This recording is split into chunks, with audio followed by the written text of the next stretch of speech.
이 자리에서 무슨 말씀을 드릴까 하다가 이 마지막 시대에 우리에게 가장 필요한 말씀을 나누면 좋겠다라고 생각을 해서 삶 속에서 준비하는 예수 재림이라고 하는 제목으로 우리가 함께 은혜를 나누고자 합니다.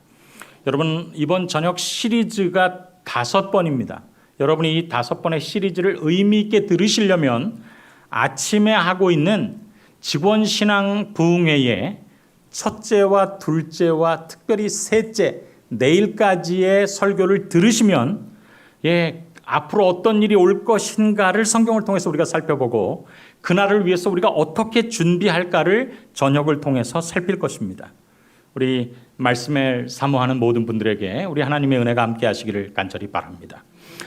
일주일을 시작하면서 제가 딱 한 번만 사과하고 시작하겠습니다. 제가 말이 굉장히 빨라질 것입니다. 그럴 때 여러분이 저 목사가 성품 변화가 덜 돼서 저렇게 성급한 성품을 가지고 있구나 라고 생각하지 않아주시면 감사하겠습니다. 여러분, 우리는 분명한 예수님의 재림이 있을 것을 믿습니다. 그렇습니까?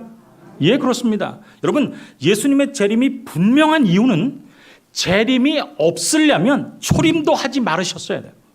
하나님께서 성경을 통해서 크게 약속한 것이 내가 간다라고 하는 초림의 약속과 내가 다시 온다라고 하는 재림의 약속입니다. 그런데 여러분, 두 개의 약속 중에서 무엇이 지키기가 어렵습니까? 초림의 약속이 훨씬 지키기가 어렵습니다. 아들을 보내서 죽인다라고 하는 약속입니다. 그것은 모든 사람들이 지킬 수 있는 약속 가운데서 랭킹으로 따지면 제일 어려운 약속입니다. 그런데 그 첫 번째 약속을 예수님께서 지키신 것입니다. 그렇기 때문에 다시 오겠다라고 하는, 내가 와서 죽는다라고 하는 약속을 지키신 그분이 내가 가서 너희를 구원한다라고 하는 약속을 지키시지 않으실 리가 절대 없다라고 하는 사실을 우리는 확신할 수 있습니다.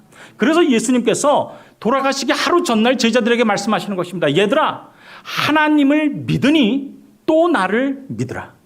하나님의 약속이, 구약의 초림의 약속이 내일이면 이루어질 것이다. 만약에 그 일이 너희 눈앞에서 이루어지는 것을 보거든 내가 지금 너에게 이야기하는 약속도 틀림없이 지켜질 것을 믿을 수 있을 것이다. 초림의 약속을 지키신 하나님 예수님은 재림의 약속을 분명히 지키실 것을 우리가 확신하게 되기를 간절히 바랍니다. 혹시 그 일에 대해서 어사미사하신 분들은 내일 아침에 설교를 놓치지 말게 되기를 간절히 바랍니다.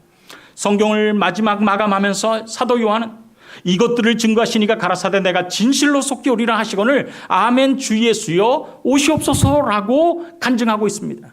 주님은 분명히 속히 오실 것입니다. 그런데 예수님께서 속히 오실 때 예수님께서는 당신의 약속을 지키기 위해서 어떤 일들을 하실까? 여러분, 구속사의 두 예언을 보면 기간이 정확하게 정해진 두 예언이 있습니다. 그게 무엇이냐면 70주야에 대한 예언과 2300주야의 예언이에요. 예수님께서는 당신의 백성을 구원하기에 당신의 백성을 구원하는 계획을 시간 속에 정해 놓으실 때 당신께서 하실 일은 정확하게 시간을 정해 놓으셨다는 것입니다. 인간의 죄를 구원하기 위한 속죄를 위한 70주일의 예언과 예수님의 십자가가 도대체 언제 있을 것인지에 대해서 가르쳐주는 이 첫 번째 예언, 이 속죄에 대한 예언과 예수님께서 오시기 전에 우리의 죄를 합법적으로 용서하시고 오신다는, 그래서 우리가 구원받는 것이 도매금으로 이루어지는 것이 아니라 하나님의 분명한 계획 속에서 우리의 죄를 도말하고 구원하신다라고 하는 이 놀라운 사실, 구속의 계획에 있어서 인간이 할 수 없고 하나님께서 하실 수 있는 일은 분명하게 시간을 정해놓으셨어요. 그것이 당신의 아들의 죽음이라도 그랬겠습니다. 하나님께서는 당신께서 하실 일은 시간을 정해서 준비하신단 말입니다. 하나님은 시간을 정해놓고 준비하시는데 그렇다면 우리는 어떻게 준비해야 됩니까? 하나님께서도 준비하시는데 우리는 어떻게 준비해야 할 것입니까? 이렇게 막 생각하다 보면 예수님이 그렇게 준비하는데 나는 재림을 어떻게 준비하지? 막연할 수가 있어요. 막연하면 두렵습니다. 예수님이 오시는 것이 정말 나에게 기쁜 일입니까? 아니면 나에게 내일은 좀 오시지 않았으면 하는 그런 사건이 예수님의 재림입니까? 그렇게 두려워하는 우리들에게 선지자는 아주 중요한 기별을 줍니다. 이 기별이 이번 시리즈를 관통하는 하나님의 음성입니다. 만일 그대가 오늘 하나님과 바른 관계에 놓여 있다면 그리스도께서 언제 오실지라도, 오늘 오신다 할지라도 그대는 준비되어 있는 것이다. 저는 이 말씀을 너무 좋아합니다. 내가 어떤 것을 하기 위해서, 예수님의 재림을 위해서 어떻게 할까 막연하게 두려워하고 있는 우리들에게 증언은 우리에게 아주 분명한 기별을 줍니다. 만약 우리가 오늘 하나님과 올바른 관계에 놓여 있다면 예수님께서 오늘 오신다 할지라도 그대는 준비되어 있는 것이다. 그렇습니다.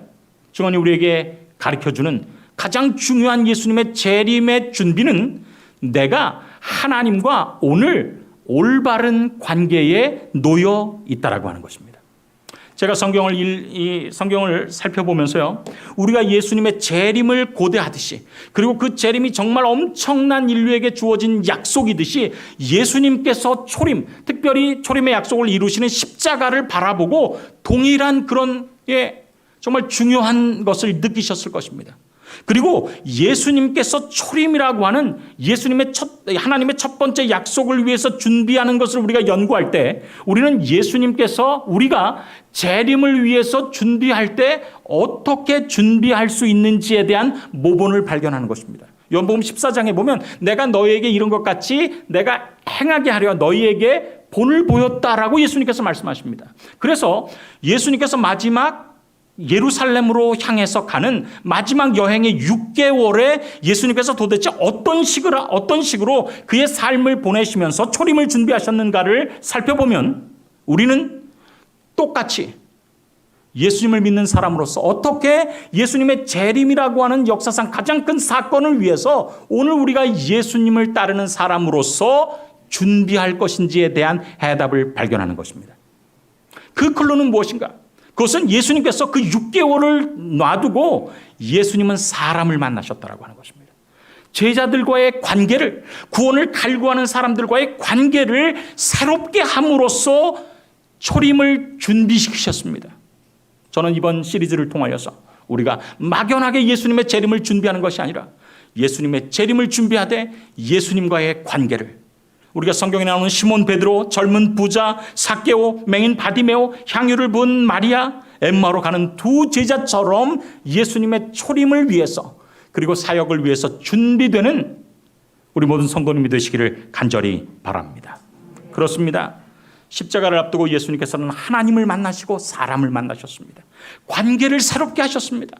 오늘 우리가 주님과의 관계가 바르다면 그리스도께서 내일 오신다 할지라도 우리는 준비되어 있다라고 하는 사실을 기억하면서 예수님께서 우리를 통해서 만나심으로 우리에게 보여주시기를 원하셨던 첫 번째 관계를 살펴보겠습니다. 그 사람은 시몬 베드로입니다. 성경 그에 대해서 이렇게 이야기하죠. 마태복음 16장 13절로 17절입니다.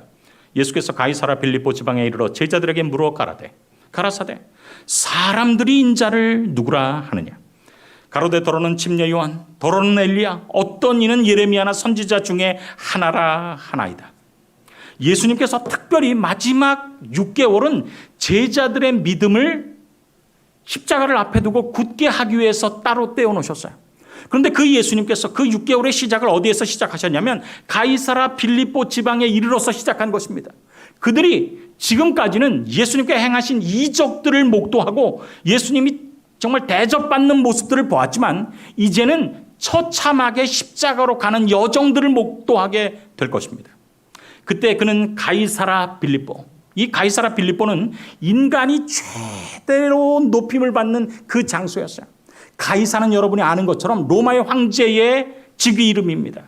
빌립은, 여기 가이사라 빌립보, 그 빌립은 예루살렘을 통치하는 분봉왕의 이름이었어요. 그러니까 인간이 도달할 수 있는 최고의 높은 도달에 있는 사람들을 위해서 만들어진 겉으로는 화려한 장면을 보이면서 예수님께는 역설적으로 너희들의 눈에는 이 모든 것들이 인간이 인간을 찬탄하는 모든 것들이 보이지만 너희들에게 있어서 나는 도대체 어떤 의미인지를 고백받기를 원하신 것입니다.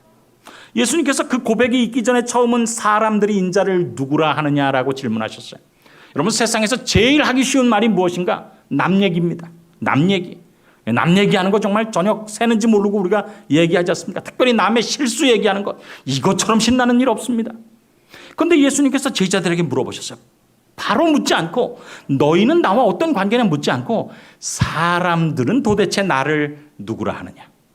사람들이 예수님을 누구라 하는지에 대해서는 제자들이 할 말이 많았습니다.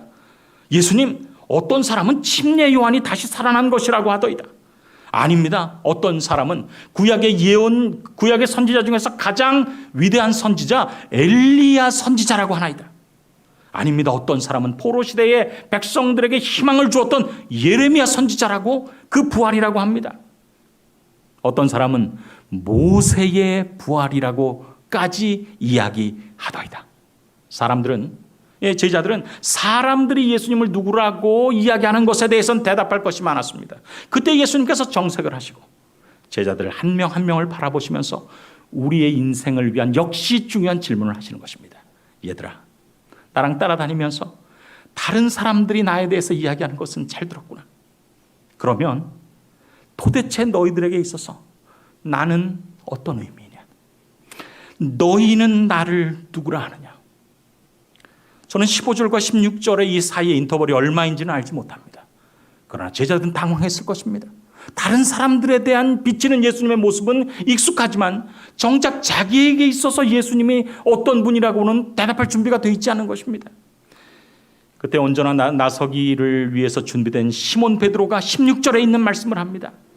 대답하여 가로되 주는 그리스도시요 살아계신 하나님의 아들이시니이다. 그때 예수님께서 그를 칭찬하십니다. 예수께서 대답하여 가라사대 바요나 시몬아 내가 복이 있도다. 이를 내게 알게 한 이는 혈육이 아니요 하늘에 계신 내 아버지시니라. 이 이야기가 왜 중요하냐면 예수님께서 제자들에게서 이 고백을 받은 이후에 비로소 십자가에 대해서 가르치신 것입니다.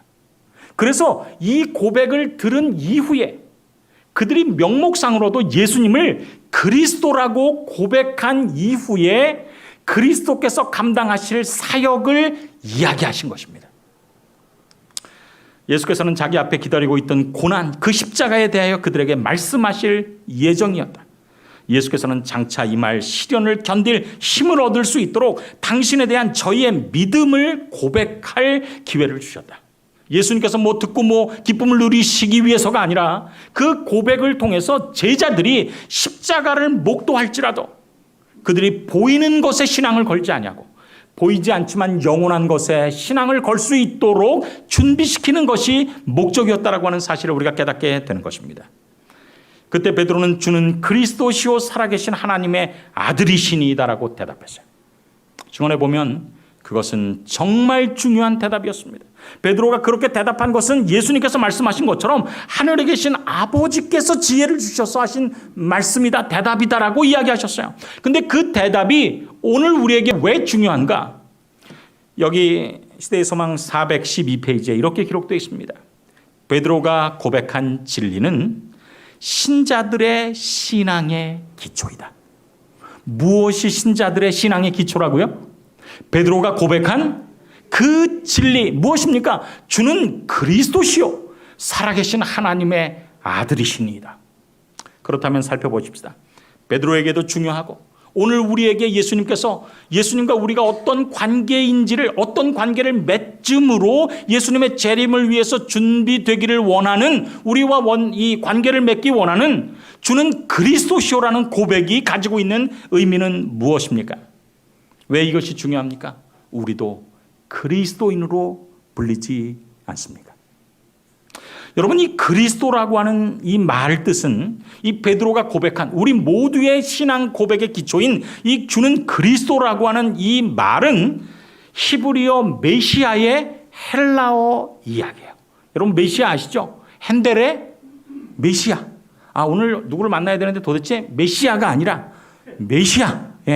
예수님의 약속받은 기름 부음 받은 사람, 유대인들이 기다리는 왕, 메시아를 의미합니다. 그런데 이 크리스토스라고 하는 이 히브리 말로 번역하면 메시아라고 하는 이 용어는 새 사람들에게 쓰여지는 일반 명사였어요. 첫 번째는 구약에서 어떤 사람에게 쓰여졌는가? 기름 부음을 받은 어떤 사람들에게 주어지는 명칭이었습니다. 첫 번째는 제사장입니다. 두 번째는 선지자고 세 번째는 왕입니다. 이게 구약에서는 제사장과 선지자와 왕을 가리키는 일반 명사였다가 십자가 이후에 예수님의 사역을 통하여서 예수님께 집중된 고유 명사가 된 말씀입니다. 그러므로 여러분 생각해 보십시오. 베드로가 예수님을 주는 그리스도시오라고 고백했을 때는 그는 어떤 고백을 함축하고 있냐면 주님은 나의 삶의 제사장이십니다. 주님은 나의 삶의 선지자이십니다. 주님은 나의 삶의 왕이십니다라고 하는 고백을 포함하고 있는 것입니다. 그리고 베드로가 이 고백을 예수님 앞에 드렸을 때 비로소 네가 나를 그렇게 생각하고 네가 나와 그런 관계를 맺고 있다면 내가 십자가에 죽는 그 진리도 내가 감당할 수 있겠구나라고 하고 예수님께서 비로소 제자들에게 십자가에 대해서 말씀하신 것입니다. 예수님께서는 베드로에게 십자가를 앞에 두고 주는 나의 그리스도이십니다라는 고백을 원하셨던 것처럼 오늘 예수님께서는 재림을 앞두고 우리가 예수님의 재림을 준비할 때에 우리의 삶에 예수님이 실제적인 그리스도가 되기를 원하십니다. 주님이 나의 삶의 제사장, 선지자, 왕으로 자리 잡기를, 그런 관계를 맺기를 원하신다라고 하는 사실을 기억함으로 예수님의 재림을 우리의 삶 속에서 실제적으로 준비하는 우리 모두가 되기를 간절히 바랍니다. 예수님은 제사장이십니까? 예수님은 제사장입니다. 여러분, 제사장의 역할이 무엇입니까? 제사장은 하나님과 사람과 사람 사이의 잘못된 관계를 해결해 주는 역할을 구약시대에 감당했어요. 어떤 죄가 있으면 그것을 해결해 주는, 죄는 관계가 틀어진 것인데 그 틀어진 관계를 회복시켜 주는 그 일을 구약의 제사장이 했습니다. 그런데 예수님은 제사장이십니까? 그렇습니다. 히브리 4장 14절에 보면 예수님은 제사장이라고 기록하고 있습니다. 여러분, 그렇다면 선지자는 무엇입니까? 선지자는 내게 혹은 하나님의 백성에게 무엇이 가장 좋은 길인지 알고서 미리 이야기하는 사람입니다. 구약의 선지자가 그 일을 감당했어요. 그런데 예수님께서도 선지자라고 하는 사실을 우리가 잊지 않아야 됩니다. 모세가 말하되 주 하나님이 너희를 위하여 너희 형제 가운데 나 같은 선지자 하나를 세울 것이니, 예수님은 구약의 선지자들이 했던 그 역할을 감당하시는 분이십니다. 누구에게? 구약의 선지자들이 국가 이스라엘에게 그 일을 감당했듯이 신약의 예수님께서는 신약의 하나님께서 택하신 무리인 교회들에게 그 일을 감당하시는 분이시라고 하는 사실을 우리가 기억해야 할 것입니다. 왕은 무엇입니까? 왕이 기름 부음을 받았다는 것은, 왕이 구약시대에 그리스도라고 메시아라고 불리웠다라고 하는 이유는 그는 나의 주인으로서 나에게 무엇이든지 절대적인 순종을 요구할 수 있는 분이라고 하는 사실을 의미합니다. 내가 예수님을 주는 그리스도시오라고 호칭할 때, 내가 그리스도인이라고 하는 호칭을 받아들일 때 우리는 주님께서는 나에게 무엇이든지 명령하실 수 있는 내 삶의 왕이라고 하는 사실을 고백하는 것입니다. 여기 요한복음 18장 37절에 예수님께서 빌라도와의 대화 속에서 말씀하십니다. 빌라도가 가로되 그러면 내가 왕이 아니냐? 예수께서 대답하시되 내 말과 같이 내가 왕이니라. 여러분, 그렇다면 예수님께서 나의 삶의 왕이라고 하는 사실이 베드로에게 초림을 준비시키게 했던 것처럼, 십자가를 준비시키게 했던 것처럼 동일한 고백을 하는 우리에게 예수님의 재림을 위해서 그런 고백이 어떤 의미를 가지는 것입니까? 여기 믿음과 행함 16페이지에 다음과 같이 중요한 말씀이 있어요. 우리가 함께 읽어볼까요? 시작. 모든 사람의 마음속에 이 요지가 충분히 자리를 잡아야 한다. 우리가 그리스도를 구속주로 받아들이면 우리는 그분을 통치자로 받아들여야 한다. 예수님께서 나의 삶을 구원해 주시는 구원자로 우리가 예수님을 믿은 이후에 우리의 삶에서 그분과의 관계가 베드로후서 3장 18절에 베드로가 이야기한 것처럼 자라나는 관계, 우리의 관계가 계속 우리의 죄된 것을 용서해 주시는 하나님과 우리와의 관계가 아니라 그분께서 우리의 삶에 무엇이든지 명령하시면 순종할 수 있는 우리는 그분을 통치자로 받아들여야 한다라고 증언은 우리에게 말씀하고 있는 것입니다. 그렇습니다. 우리가 그분을 구속주로 받아들여서 침례를 받고 주님의 자녀가 되었습니다. 그렇다면 우리가 이제 그분을 우리의 삶에 무엇으로 받아야 되는가? 통치자로 받아들여야 된다라고 하는 사실. 우리의 하나님과의 관계가, 예수님과의 관계가 그분을 우리의 삶에 무엇이든지 명령하면 순종해야 된다라고 하는 순종을 명령하실 수 있는 왕, 하나님으로 받아들이는 일에 우리 모두의 믿음이 그렇게 더 진보하게 되기를 간절히 바랍니다. 그렇습니다. 하나님과 우리 사이의 첫 번째 관계, 그분을 우리가 왕으로 모신다면 우리는 그분께 순종해야 될 책임이 있는 것입니다. 여기 증언에 있는 말씀을 보겠습니다. 회심의 시금석은 자원하는 순종이다. 이게 그것과 맥락을 같이 하는 것 아닙니까? 우리가 그분을 구속주로 받아들였으면 우리는 그분을 왕으로 받아들여야 된다. 똑같습니다. 우리는 자녀들에게 하나님의 뜻을 자원해서 순종하는 것이 그리스도인이라고 주장하는 자들이 진정한 그리스도인지를 입증해 준다는 것을 가르치지 않을 것인가? 그렇습니다. 주님께서 우리에게 왕으로서의 관계를 맺기를 원하십니다. 주님께서 우리에게 명령하는 것을 순종할 수 있는 주님의 자녀들이 되기를 간절히 바랍니다. 예수께서는 그분의 모든 종들로부터 절대적인 순종과 자원하는 복종을 요구하신다. 주님께서 우리에게 순종을 요구하십니다. 실제적으로 어떻게 그 일이 가능할까 생각해 보십시다.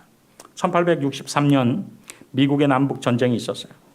그때 아브라함 링컨, 가장 존경받는 대통령 아브라함 링컨이 기도의 올바른 모본에 대해서 다음과 같은 아주 귀중한 교훈을 줍니다.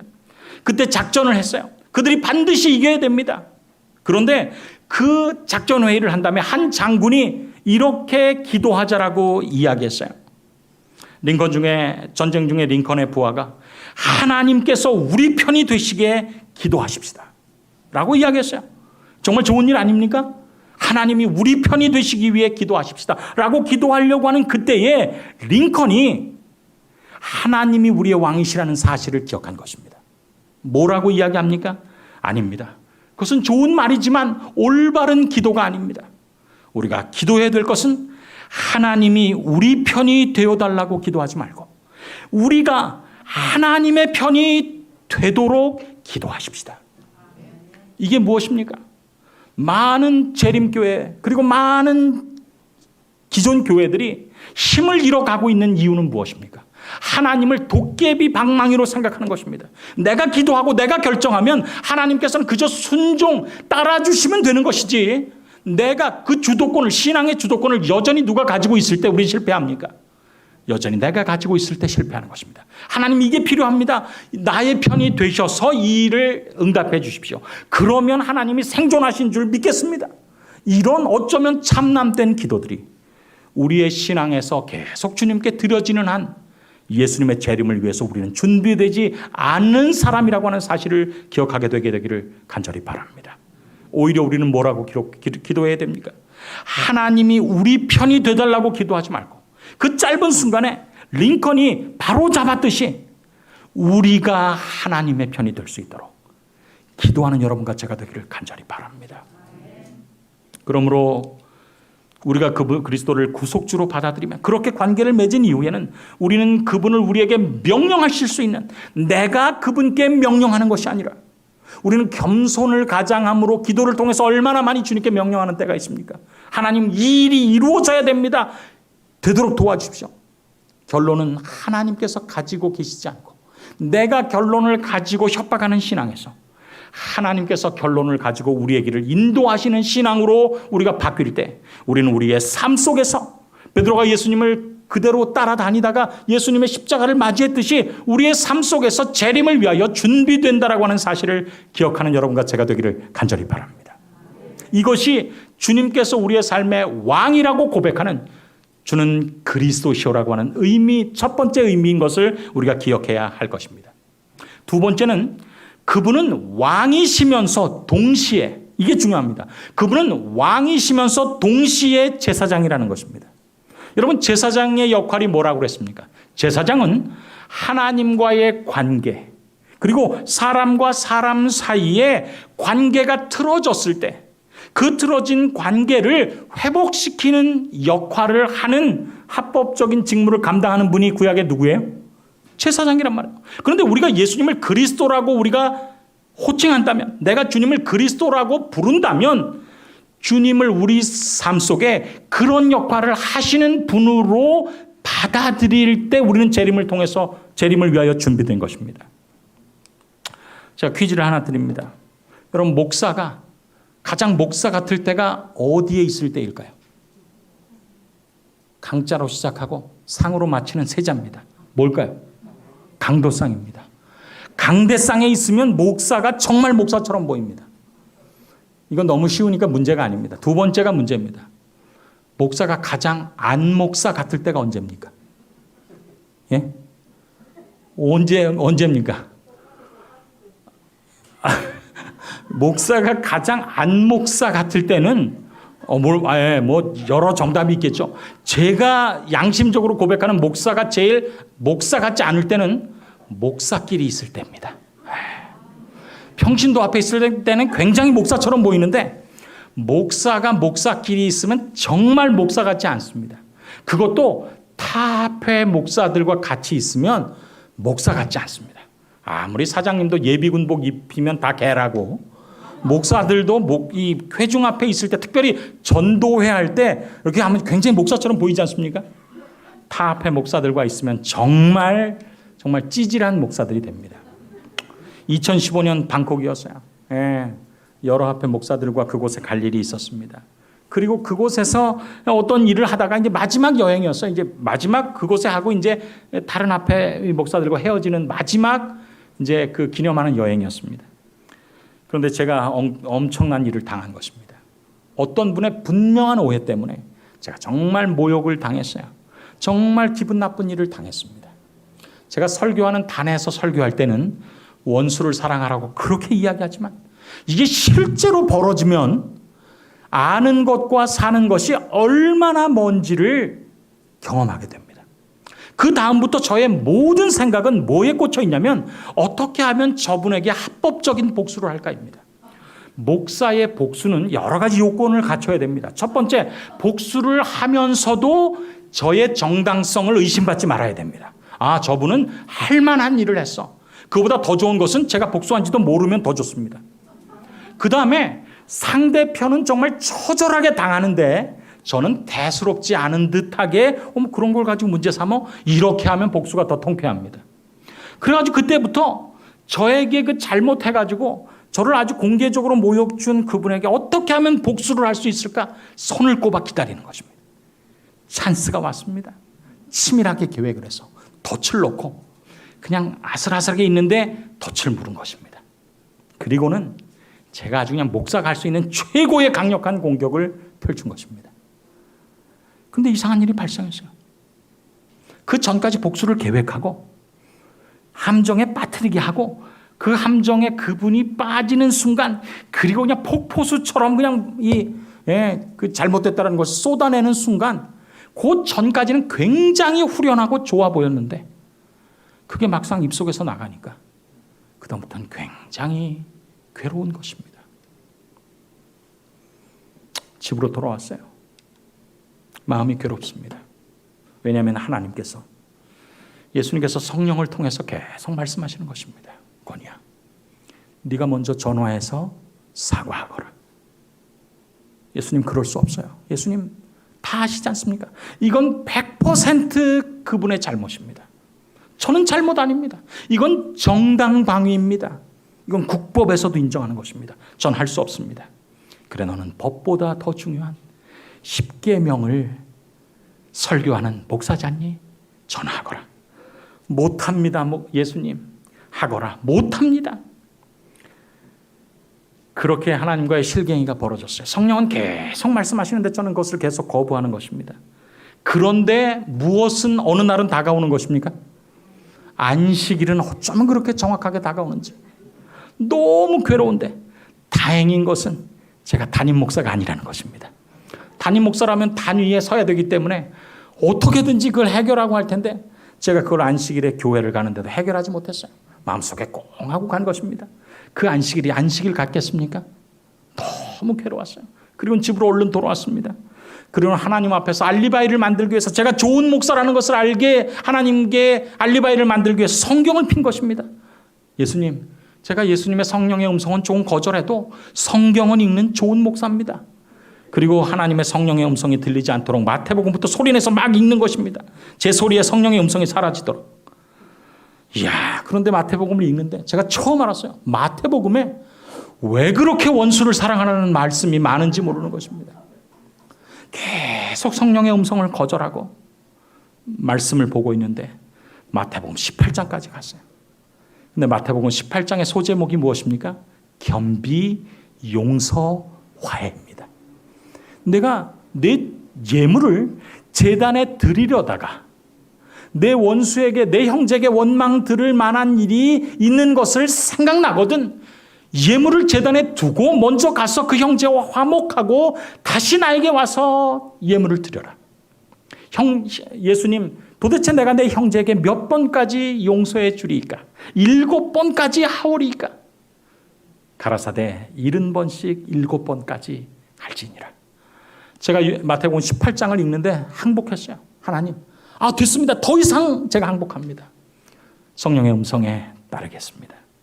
근데 저도 자존심이 있는 사람입니다. 제가 얘기할 때 그 사람이 저를 얼마나 하찮게 보겠습니까? 전 그렇게는 못합니다. 그러니까 서로 이렇게 반반씩 타협하십시다. 제가 전화는 안 하고 카톡을 하겠습니다. 그리고 나서 그 내키지 않는 카톡을 컴퓨터를 켜고 치는 것입니다. 치는 것까지는 쉬웠는데 뭐가 안 눌러지는 것입니까? 엔터가 안 눌러지는 거예요. 그냥 붙잡고 예수님께서 저를 빙그레 보시고 말씀하십니다. 잘했다. 건이야, 너 잘했어. 네가 그거 이제 누르면 돼. 그 사람이 너에 대해서 한 거는 생각하지 마. 너는 그 사람을 사랑하고 먼저 화해하거라. 할 수 없습니다. 할 수 없다. 쓰기까지는 했는데 요건 못 하겠습니다. 한 손은 누르려고 하고 한 손은 막고 하다가 에라 모르겠다고 그냥 눌러버렸어요. 근데 반대 현상이 발생한 것입니다. 그 전까지 원수를 갚기 위해서 계획을 짜고 함정을 놓고 그거 빠지는 것을 보고 욕을 할 때는 너무나 통쾌할 것 같았는데 그 다음에 너무나 힘들었는데 반대가 발생한 것입니다.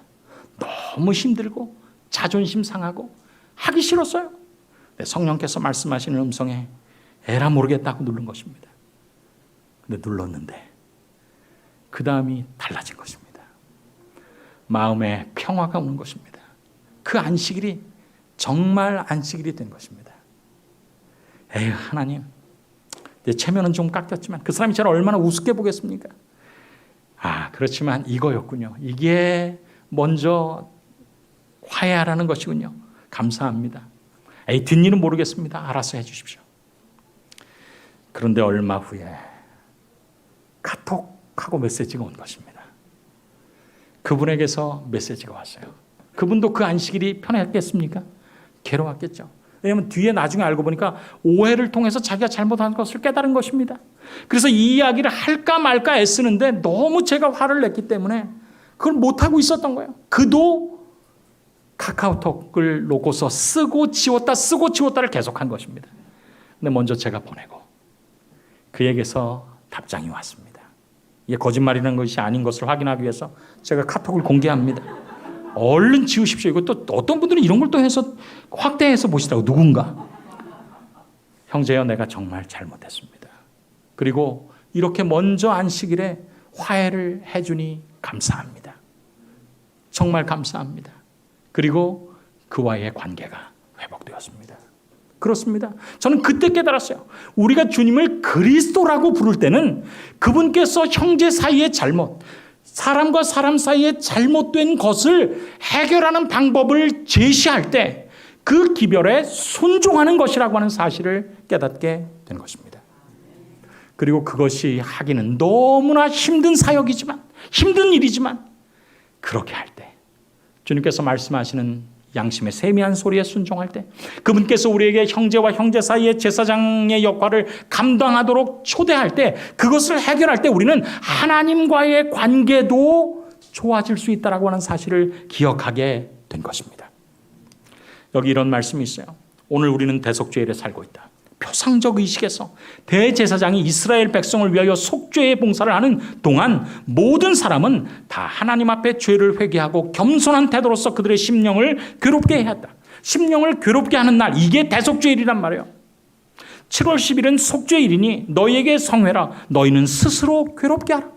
여러분, 스스로 괴롭게 하는 말이 도대체 무엇인가? 제가 깨닫기 위해서 이스라엘 대사관에 가서 도대체 그 사람들이 대속죄일 날 무슨 일을 하는가를 살펴봤어요. 그분들이 모세의 후손 아닙니까? 그랬더니 다음과 같은 내용이 기록되어 있더라고요. 대속죄일 욤키프르, 이날 유대인은 인간과 하나님 사이의 죄악들을 용서받기 위해 기도하고 이웃과 동료에 대한 부당한 행동이 바로 잡아질 수 있도록 기도해야 한다. 이게 무슨 의미냐면 스스로 괴롭게 하라는 것입니다. 얼마나 괴롭겠습니까? 그렇지만 하나님께서 우리의 삶의 제사장이시오. 그분이 우리의 삶의 왕이시기 때문에 명령하시는 것을 내가 힘들지만 순종하는 것입니다.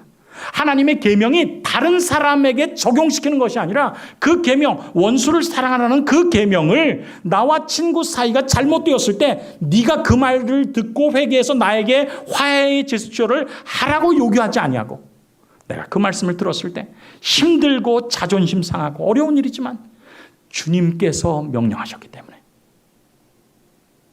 예수님의 모본을 따라서 우리가 형제에게 먼저 사과를 내미는 것, 바로 그것이 대속죄일에 살고 있는 우리를 위한, 그 살고 있는 우리가 예수님을 그리스도라고 부르는 의미 가운데 있다라고 하는 사실을 기억하게 되기를 간절히 바랍니다. 히브리서 3장 15절은 그런 우리에게 말씀합니다. 오늘날 정말 제가 이 말씀을 연구하면서 생각한 것은 오늘 우리가 하나님과 바른 관계에 놓여 있다면 이라고 하는 이야기대로 예수님과의 관계는 내일이나 다음 주에 약속되어지는 것이 아닙니다. 오늘날 너희가 그의 음성을 듣거든 노하심을 격동할 때와 같이 너희 마음을 강팍하게 하지 말라. 하나님께서 우리에게 제사장으로 해결책을 주시고 왕으로서 명령하실 때 그 말씀에 순종함으로 예수님의 재림을 실제적으로 오늘 준비할 수 있는 여러분과 제가 되기를 간절히 바랍니다. 예수님은 나의 선지자이십니다. 그 선지자라고 하는 의미는 무엇입니까? 사람의 눈에는 이쪽 길이 올바른 것 같습니다. 그래서 그쪽 길을 우리가 고집할 수 있어요. 그렇지만 어떤 길은 사람의 보기에는 바르나 필경은 사망의 길이니라라고 예수님께서 미리 보시는 것입니다. 선지자가 무엇입니까? 선지국이 아니라 선지자가 무엇입니까? 선지자는 미리 아는 사람이라고 하는 뜻입니다. 그분은 우리 앞길을 미리 압니다. 그렇기 때문에 우리가 보기에는 이것이 더 좋은 길처럼 보이지만 다른 길을 우리에게 열어놓고 그 길로 우리를 초청하실 수 있는 분이십니다. 여기 증언복음 3권에 이런 말씀이 있어요. 하늘과 땅을 마음대로 통화하시는 하나님께서는 우리가 바로 무엇이 필요한지를 잘 아신다. 우리는 목전의 것도 잘 알 수가 없으나 오직 만물이 우리를 상관하시는 자의 눈앞에 벌거벗은 것 같이 드러난다. 하나님은 세상에 혼란이 미치지 못하는 곳에 좌정해 계시며 만물은 그의 거룩한 눈앞에 드러나 있다. 그리하여 주님은 영원 전부터 당신의 섭리가 가장 좋다라고 여기시는 대로 명령하신다. 아멘 아닙니까? 예, 하나님께서는 내가 볼 수 없는 그것을 보시면서 당신의 자녀에게 가장 좋은 길로만 문을 여신다는 말씀입니다. 미국 알라바마주 엔터프라이즈 마을에는 희한하게 생긴 동상이 있습니다. 그게 뭐냐면 바구미 동상이에요. 바구미 동상. 이 바구미 동상을 여신이 이렇게 들고 있는 것이 그 마을의 로타리에 있습니다. 이 확대해 보면 이렇게 바구미상이에요. 근데 이 엔터프라이즈 마을에 이 바구미상이 정말 유명한 것은 이유가 있습니다. 1895년 이 알라바마주에 목화 바구미 재해를 입었어요. 이 사람들이 동네 사람들이 모두가 목화를 키우는 것입니다. 그런데 아주 신실하게 하나님을 믿는 이 동네에 목화 바구미로 인하여서 싹 망한 것입니다. 그때 사람들이 두 파로 나눠졌어요. 하나는 하나님을 원망하는 파입니다. 아니 하나님, 우리가 하나님을 위해서 그렇게 열심히 기도하고 예배도 열심히 드렸는데 이렇게 우리를 인도하십니까? 우리는 주님을 믿을 수가 없습니다. 그러나 다른 분들은 예수님을 그리스도로 믿는 분이었어요. 그들은 예수님을 그리스도로 관계를 맺는 사람이었습니다. 그들은 기도한 것입니다. 하나님께서 땅 위의 작물을 멸망시킬 때는 반드시 이유가 있다. 오늘 우리는 그것을 믿음의 눈으로 보지 못하지만 하나님께서 하셨기 때문에, 하나님께서 선지자시기 때문에 우리를 위해서 더 좋은 길을 예비하셨다라고 하는 사실을 확신한 것입니다.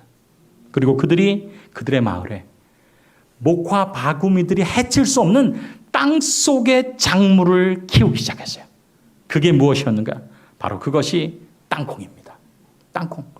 그런데 놀라운 사실이 발견되었어요. 그 당시에 사람들이 과학적이지 못했기 때문에 목화가 그들의 마을에 정말 제일 좋은 식물이라고 생각했지만, 그들의 땅을 나중에 알고 봤을 때 그들이 살고 있는 땅은 땅콩에 최적화된 땅이었습니다. 그리고 그들이 목화를 얻었을 때보다 훨씬 더 강력한 하나님의 축복을 경험하게 된 것입니다. 그리고 그들이 기억했어요. 우리는 목화 바구미에게 감사한다. 그날의 시련이 없었더라면 우리는 오늘의 풍요를 누릴 수 없었을 것이다. 목화 해충이여, 그대들이 준 고난에 감사하노라. 예수님을 그리스도로 부르지 않는 사람에게는 그들은 해충이었습니다. 그러나 예수님을 그리스도시오라고 부르던 사람들에게는 그들은 해충이 아니라 그들을 도와주는 선충이었다는 사실을 깨닫게 되는 것입니다. 여기 선지자왕 578페이지에 제가 좋아하는 말씀이 있어요.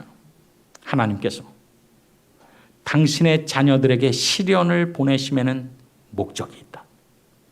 하나님께서는 저희가 처음부터 마지막까지를 볼 수 있고, 저희가 지금 성취하고 있는 목적의 영광을 분별할 수 있다면 저희가 즐겨 인도받기를 선택할 바로 그런 길 외에 어떤 다른 길로도 결코 인도하지 않으신다.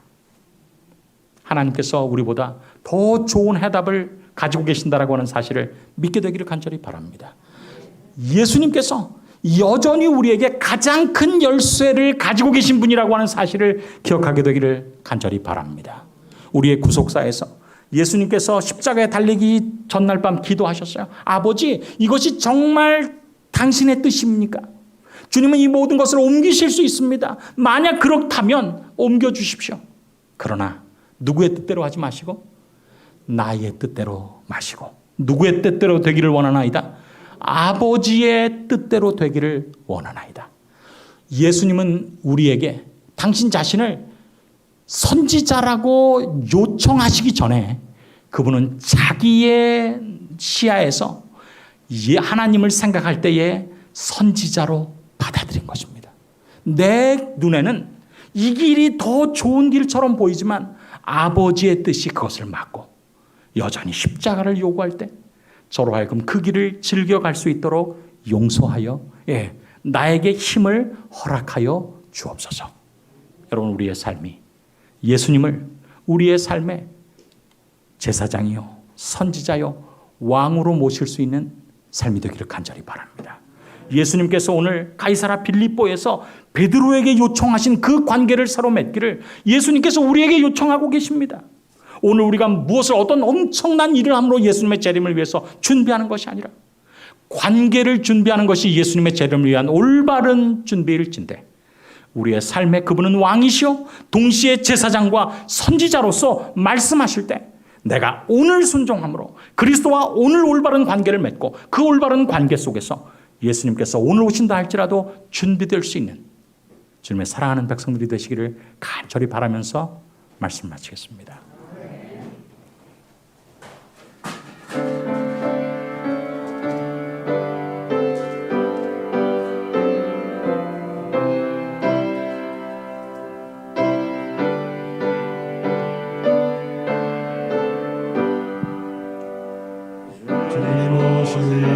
그날이 언제일지 주님 뵙는 그날 나는 확실히